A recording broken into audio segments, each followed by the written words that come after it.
കേന്ദ്ര വിദ്യാഭ്യാസ മന്ത്രി ധർമ്മേന്ദ്ര പ്രധാന്റെ രാജി ആവശ്യപ്പെട്ട പാർലമെന്റിൽ പ്രതിപക്ഷ ബഹളം. നീറ്റ് പരീക്ഷാ പേപ്പർ ചോർച്ചയിൽ ചർച്ചയ്ക്ക് തയ്യാറെന്ന് കേന്ദ്രമന്ത്രി കിരൺ റിജിജു പറഞ്ഞു. സമയവും ചട്ടവും പിന്നീട് തീരുമാനിക്കാമെന്നും മന്ത്രി.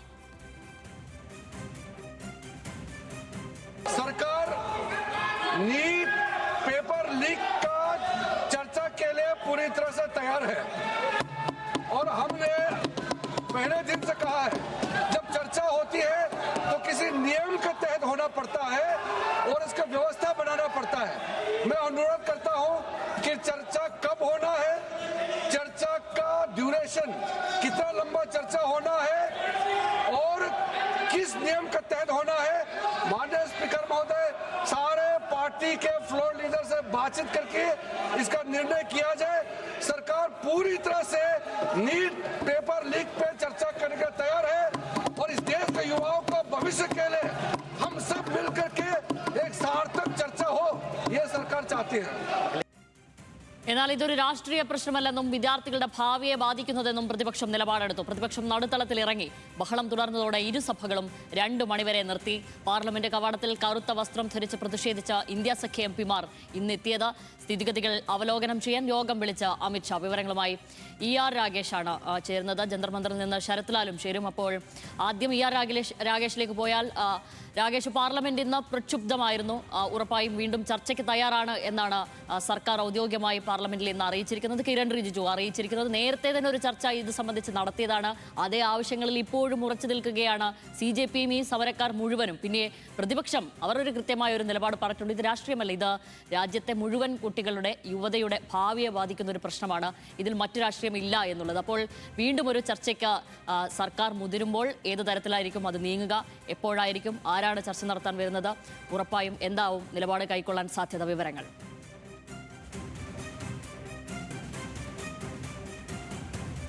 सीमावर्ती भारत की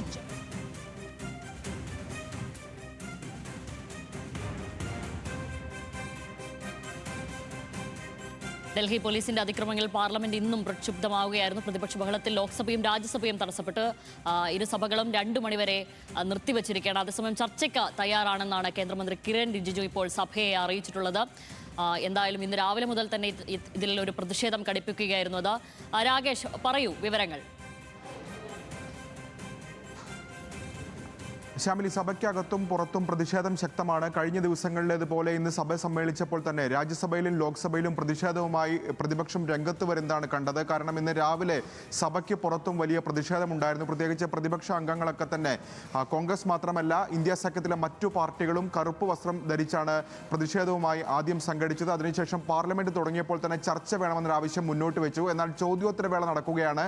ചോദ്യോത്തരവേള കഴിഞ്ഞാൽ സർക്കാർ ചർച്ചയ്ക്ക് തയ്യാറാകാം എന്ന നിലപാട് സ്പീക്കർ മുന്നോട്ട് വെച്ചത്. തുടർന്ന് 2 സഭകളും നിർത്തിവെക്കുന്നതാണ് കണ്ടത്. 12 മണിക്ക് പക്ഷേ സർക്കാർ ആദ്യമായി നിലപാട് അറിയിക്കുന്നത് കണ്ടു. അതായത് സർക്കാർ വിശദീകരിക്കുന്നത് ഞങ്ങൾ നേരത്തെ തന്നെ ചർച്ചയ്ക്ക് തയ്യാറാണെന്നാണ്. പക്ഷേ ഇന്ന് പാർലമെന്ററി കാര്യമന്ത്രി കിരൺ റിജിജു 12 മണിക്ക് സഭ സമ്മേളിച്ചപ്പോൾ ചർച്ചയ്ക്ക് തയ്യാറാണ് എന്ന കാര്യം പ്രതിപക്ഷത്തെ അറിയിക്കുകയാണ് ചെയ്തത്. പക്ഷേ പ്രതിപക്ഷം വ്യക്തമാക്കിയ പ്രധാനപ്പെട്ട കാര്യം ചർച്ച മാത്രം പോരാ. അതാണ് പ്രതിപക്ഷം മുന്നോട്ട് വയ്ക്കുന്ന ആവശ്യം. കാരണം മന്ത്രിയുടെ രാജിയല്ലാതെ മറ്റു തരത്തിലുള്ള വിട്ടുവീഴ്ചയ്ക്കില്ല എന്ന നിലപാട് ആവർത്തിക്കുകയും ചെയ്തു. KC വേണുഗോപാൽ തന്നെ ലോക്സഭയിൽ അക്കാര്യം വ്യക്തമാക്കുകയും ചെയ്തു. രാജ്യസഭയിലും 12 മണിക്ക് സമ്മേളിച്ചപ്പോൾ തന്നെ പ്രതിപക്ഷത്തിന്റെ ഭാഗത്ത് നിന്ന് വലിയ പ്രതിഷേധമുണ്ടായി. തുടർന്ന് രാജ്യസഭയും നിർത്തിവെക്കുകയായിരുന്നു. ഏതായാലും 2 സഭകളും ഇപ്പോൾ 2 മണിവരെ പിരിഞ്ഞിരിക്കുകയാണ്.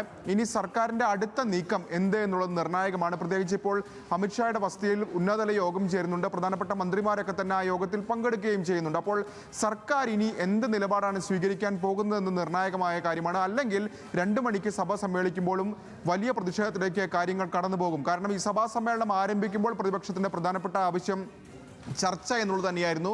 പക്ഷേ അതിനുശേഷം ഇപ്പോൾ സാഹചര്യം മാറി. കാരണം ആദ്യ ദിവസം തന്നെ വിദ്യാർത്ഥികൾക്ക് നേരെ പോലീസ് നടപടിയുണ്ടായി. ഇന്നലെ പ്രതിപക്ഷ നേതാക്കൾക്കെതിരെ ബലപ്രയോഗം നടന്നിരിക്കുന്നു. അപ്പോൾ മന്ത്രിയുടെ രാജിയല്ലാതെ മറ്റു തരത്തിലുള്ള വിട്ടുവീഴ്ചയ്ക്കില്ല നിലപാടിൽ പ്രതിപക്ഷം ഉറച്ചു നിൽക്കുകയാണ്. സർക്കാർ അപ്പോൾ എന്ത് നിലപാടാണ് സ്വീകരിക്കാൻ പോകുന്നതെന്ന് നിർണായകമാണ്. ഏതായാലും യോഗത്തിൽ സർക്കാർ സ്വീകരിക്കേണ്ട കാര്യങ്ങളൊക്കെ തന്നെ സ്വാഭാവികമായും ചർച്ചയ്ക്ക് വരും. അതുകൊണ്ട് തന്നെ 2 മണിക്ക് എന്താണ് സർക്കാർ പറയാൻ പോകുന്നതെന്നുള്ളത് പ്രധാനപ്പെട്ട കാര്യമാണ്. ശ്യാമിലി. ശരി, ER രാഗേഷാണ് പാർലമെന്റിലെ വിവരങ്ങൾ നൽകിയത്. ഇപ്പോൾ ശരത് ലാൽ കൂടി ചേർന്നു ജന്തർ മന്ദറിൽ നിന്ന്. ശരത്ത്, ഇന്നും ഒരു പോലീസിന്റെ ഈ ആക്രമണങ്ങളെ നരനായാട്ടിനെ ഭയക്കാതെ അവിടെ ഒരുപാട് പേർ എത്തിച്ചേർന്നിട്ടുണ്ട്, ഒരുപാട് പേർ അവിടെ നിലകൊള്ളുന്നു എന്ന് തന്നെയാണ് മനസ്സിലാക്കുന്നത്. എന്താണ് നിലവിലെ അവിടുത്തെ സാഹചര്യം?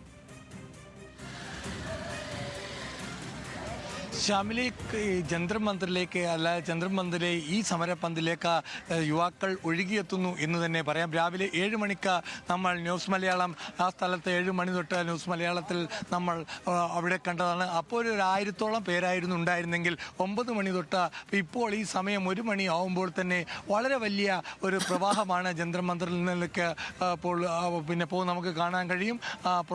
ഇത്രയുമുള്ള യുവാക്കൾ ഇപ്പോഴും സമ്മേളന സ്ഥലത്ത് സമരപന്തലിലേക്ക് പോകുന്നു എന്ന് തന്നെയാണ് പറയുന്നത്. നമ്മളെ സംബന്ധിച്ചിടത്തോളം പോലീസാകട്ടെ വളരെ ശക്തമായ ബാരിക്കേഡുകളും അതുപോലെയുള്ള കാര്യങ്ങളും ഒക്കെ തന്നെ വളരെ രീതിയിൽ ശക്തമായ രീതിയിലുള്ള സുരക്ഷാ സാധനങ്ങൾ പബ്ലിക് അഡ്രസ്സിംഗ് സിസ്റ്റം ഇപ്പോൾ ടെസ്റ്റ് ചെയ്തുകൊണ്ടിരിക്കുകയാണ്. കാരണം അമിത്ഷായുടെ വസ്തുതയിലുള്ള യോഗം ചേർന്ന് അതിലേക്ക് ആഭ്യന്തര സെക്രട്ടറിയെയും അതുപോലെ ഡൽഹി പോലീസ് കമ്മീഷണറും ആ യോഗത്തിലേക്ക് പങ്കെടുക്കുന്നുണ്ട്, വിളിപ്പിച്ചിട്ടുണ്ടെന്നാണ് നമുക്കറിയുന്നത്.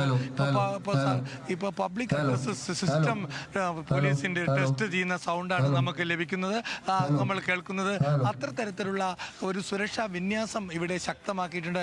കാരണം ഒരു മുദ്രാവാക്യം വിളിച്ച് പാർലമെന്റിലേക്കോ പാർലമെന്റ് സ്ട്രീറ്റിലേക്കോ അതുള്ള ജന്തർ മന്ദിർ കൊണോ സ്ട്രൈറ്റിൽ അല്ലെങ്കിൽ ആ രീതിയിലേക്ക് ജന്തർ മന്ദിർ മറ്റു ഭാഗത്തേക്കോ പോകുവാനുള്ള അനുവാദമില്ല. നേരത്തെ ഉന്തും തള്ളുമുണ്ടായിരുന്നു.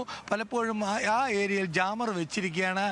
കാരണം അവിടെ നിന്ന് ഒരു ലൈവ് അല്ലെങ്കിൽ അവിടെ നിന്നുള്ള സംരക്ഷണം തടയുക എന്ന് തന്നെയാണ് ഇതിൻ്റെ ലക്ഷ്യം. അതുകൊണ്ട് തന്നെ പറയാൻ കഴിയുന്ന ഭക്ഷണങ്ങളുമായി പോകുന്ന ഫാമിലിയാണ് നമ്മൾ കാണുന്നത്.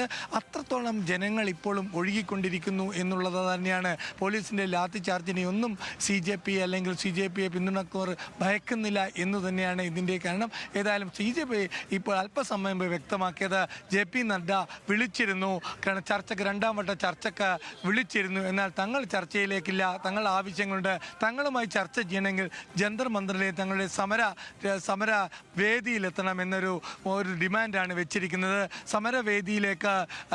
സമരവേദിയിലേക്ക് മന്ത്രിമാരെ അയക്കണമെന്നൊരു നിർദ്ദേശമാണ് ഇപ്പോൾ CJP മുന്നോട്ട് വെച്ചിരിക്കുന്നത്. ഇത് JP നഡ്ഡയെ അറിയിച്ചിട്ടുണ്ട്.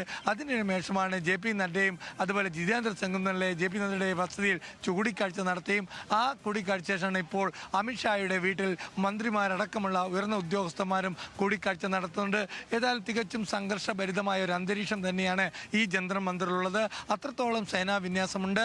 കാരണം ഡൽഹി പോലീസ് മാത്രമല്ല CRPFന്റെ പ്രത്യേക കമാൻഡുകളെയാണ് ഇപ്പോൾ ഇവിടേക്ക് നിയോഗിച്ചിരിക്കുന്നത്. അതുപോലെ തന്നെ മെട്രോ സ്റ്റേഷനുകൾ 16 നേരത്തെ നമ്മൾ റിപ്പോർട്ട് ചെയ്തതാണ്. അതായത് മെട്രോ സ്റ്റേഷനുകൾ രാജീവ് ചൗക്ക്, സെൻട്രൽ സെക്രട്ടേറിയറ്റ്, പട്ടേൽ ചൗക്ക്, അതേപോലെ ജനപദ്, അതേപോലെ പിന്നെ മണ്ഡി ഹൗസ്, സുപ്രീം കോടതി, ബാരക്കമ്പ റോഡ് തുടങ്ങിയ എല്ലാ മെട്രോ സ്റ്റേഷനുകളും 16 പൂർണ്ണ രൂപത്തിൽ അടച്ചിരിക്കുന്നു. അതിൽ നിന്ന് അതുവഴി യുവാക്കൾക്ക് ഇതിൽ എത്തുവാൻ കഴിയരുത് എന്നതാണ് ഗവൺമെൻറ് ഉദ്ദേശിക്കുന്നത്. പിന്നെ അതൊക്കെ മറികടന്നുകൊണ്ട് പിന്നെ ജനങ്ങൾ ഇങ്ങോട്ട് പ്രവഹിക്കുകയാണ് എന്ന് നമുക്ക് പറയേണ്ടി വരും. ഇപ്പോഴും ചെറിയ കാരണം ചെറിയ പെൺകുട്ടികളടക്കം ഈ വരുന്ന അതായത് യോഗസ്ഥലത്തേക്ക് വരുന്ന ഒരു കാര്യമാണ് നമ്മൾ കണ്ടുകൊണ്ടിരിക്കുന്നത്.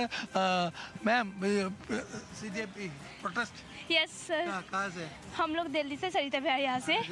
हाँ, इस साल हम लोग एजुकेशन के लिए आए। जो इस साल जितने 20 बच्चे मर चुके ना नीट के एग्जाम के, उसमें मेरे को बहुत गंदा लगा। आपको डर नहीं है इतना पुलिस का? नहीं, मुझे बिल्कुल डर नहीं है इन चीज़ों का। घर में खाती रहती ना, इसलिए कोई डर नहीं है मेरे को. हाँ.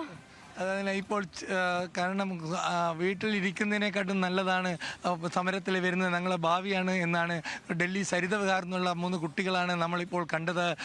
ശ്യാമിലി, ശരി, ശരത്ലാലാണ് നിലവിൽ അവിടെ നിന്ന് തൽസ്ഥിതി വിവരങ്ങൾ നൽകിയത്.